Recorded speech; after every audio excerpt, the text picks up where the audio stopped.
위클리 교통 이슈.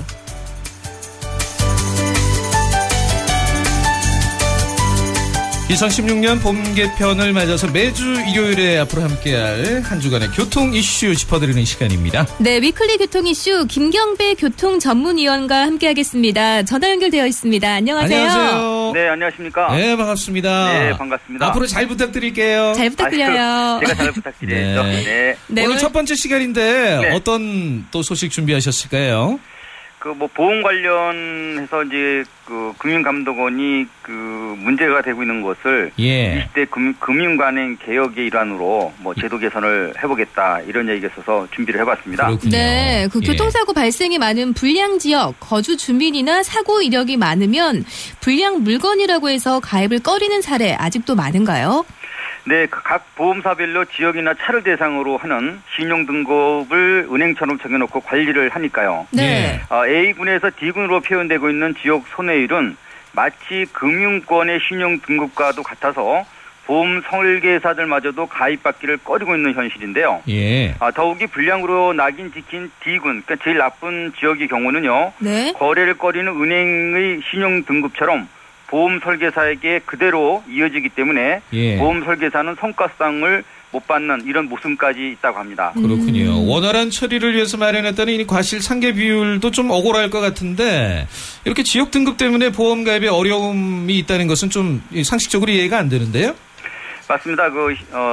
현대화재해상의 경우도 불량 지역 물건에 대한 가입을 제약하면서 보험 설계사에 성과상을 주지 않고 있다고 할 정도죠. 네. 다행스러운 점은 경상남도 지역은 서울처럼 C군 이상으로 분류가 돼서 보험을 가입하는데 아무 문제가 없다는 거고요. 예. 물론 공동 인수를 한 물건에서 또 사고가 나더라도 유지는 계속할 수 있습니다. 하지만 의무 보험인 대인과 대물만 공동 인수에 포함된다는 게 현재의 문제점인데요. 네. 그래서 거절되고 있는 자기차 손해나 자선보험을 받도록 개선하겠다는 이런 뜻입니다. 예. 법이 정한 의무보험만 공동 인수를 하고 종합은 거부를 한다면 치료와 수리를 개인 부담하는 무보험과 별로 다르지 않을까 싶은데요. 그렇습니다. 보험이란 유사시를 대비하는 건데 제일 중요한 자기보호와 보상이 없다는 건 말도 안 되는 얘기입니다. 네. 사고 수리를 자비로 처리하는 것도 부담이 되겠지만 만일 생명을 잃게 되거나 또 장애 사고로 이루어진 경우는 네. 상황은 아주 심각하게 되니까요. 그렇죠.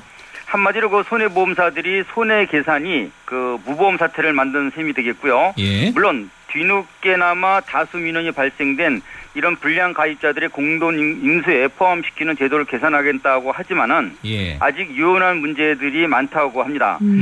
일단은 영업용 택배와 배달에 이용되고 있는 125cc급의 이륜차 보험료가 개인 용도보다 무려 3배 이상 비싸다 보니까 네. 공동 인수를 요청한 상태라고 합니다. 그렇군요. 그러니까 배기량이 좀 큰 레저용 이륜차보다 배달용 이륜차 보험료가 더 비싸다는 그런 얘기인데 이륜차가 사고도 많고 상해 치사율도 높지 않습니까?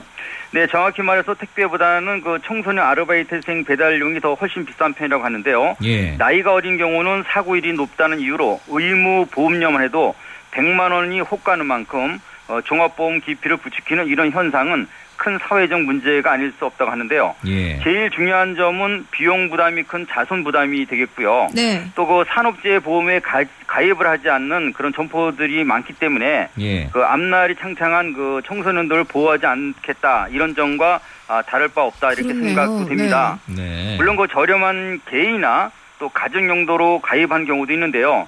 이렇게 되면 알바생이 남에게 피해를 줘도 또 자신이 사고를 당했을 때 보상받을 수 없는 문제가 생기게 됩니다. 예. 따라서 방치되고 소외된 현실을 더 이상 이기적이나 무지로만 봐서는 안 될 것 같다고 생각이 됩니다. 그렇습니다. 이 이륜차 사고 같은 경우에는 또 온몸으로 충격이 전해지는 만큼 종합보험은 필수 같은데요. 공동 인수도 좋지만 자차와 자손보험 가입도 병행이 돼야겠죠?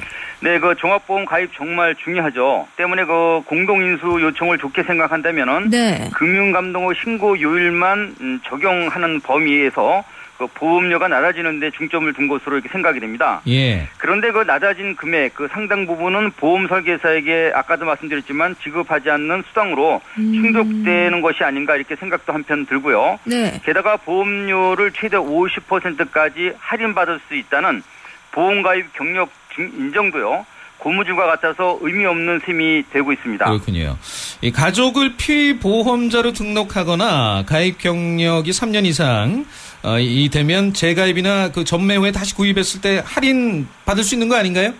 네, 이론적으로는 최대 50% 할인이 맞습니다. 하지만 현실은 그 보험사들마다 다른 잣대를 사용하거나 신규 조항을 만들고 적용하고 있는 만큼 어렵다고 보여집니다. 예. 또 아까도 말씀드렸지만 현대해상 화재보험도 사람과 차 경력을 따로 구분 관리하고 있는데요. 보험 가입 경력이 10년이라고 해도 차가 잠시 없어서 중단을 했다가 다시 가입을 한다면 이 이상한 차 경력을 적용해서 할인하는 폭을 줄인다고 합니다. 이렇게 되면은 3년 이상 그 소유 대수 불문한 혜택이 주어져야 하는데 그렇지 못한 현실도 있고요. 또 대차에 의한 신규 등록 때도 역시 이런 그 불분명 적용은 마찬가지라고 합니다. 네, 정말 할인이 인색하네요. 그런데 뭐 피해자와 가해자를 정확하게 가리기보다는 처리에 신경 쓰는 것도 문제가 아닐까요? 그렇습니다. 그 교통사고는 워낙 변수도 많고 또 다양하기 때문에 철저한 조사를 해도 정확한 판단이 어렵죠. 네. 그런데 잘잘못 비율을 현장별로 따져보지 않고 미리 정해놓은 과실 적용표, 그러니까 과실상계 비율에 맞춰 처리하는 현실, 역시 반발적 문제가 점점 커지는 분위기라 이번에 포함이 되어 있는 것 같습니다. 사고 원인을 가리기보다는 빠른 처리를 위해서 마련한 제도라고는 하지만 지금도 이 조항 때문에 억울한 피해자가 많은 실정입니다. 100% 잘못을 부정하는 비율이다 보니까요. 가해 책임 물론 과실 역시 100%라는 수치가 없는 실정이고요. 또 이렇게 하다 보니까 현상 그 법정 소송으로 가는 수밖에 없는데요. 이 법정 소송에서는 블랙박스 영상이 점차 제공되면서 무조건 쌍방 과실도 어떤 그 문제들이 하나하나 이제 벗겨지고 있는 실정입니다. 그래요. 증거가 확실한 것들이 이제 나오니까 그죠? 그래야겠네요. 그래요. 아니 김경백 위원님. 예, 말씀을 굉장히 잘하시네요. 귀에 쏙쏙 들어옵니다. 아닙니다. 너무 목소리도 아주 좋으시고. 네, 오늘 첫 시간 함께했는데요. 앞으로도 잘 부탁드리고요. 저희는 다음 주에 또 뵐게요. 고맙습니다. 감사합니다. 네, 위클리 교통 이슈 김경배 교통전문위원과 함께했습니다. 네.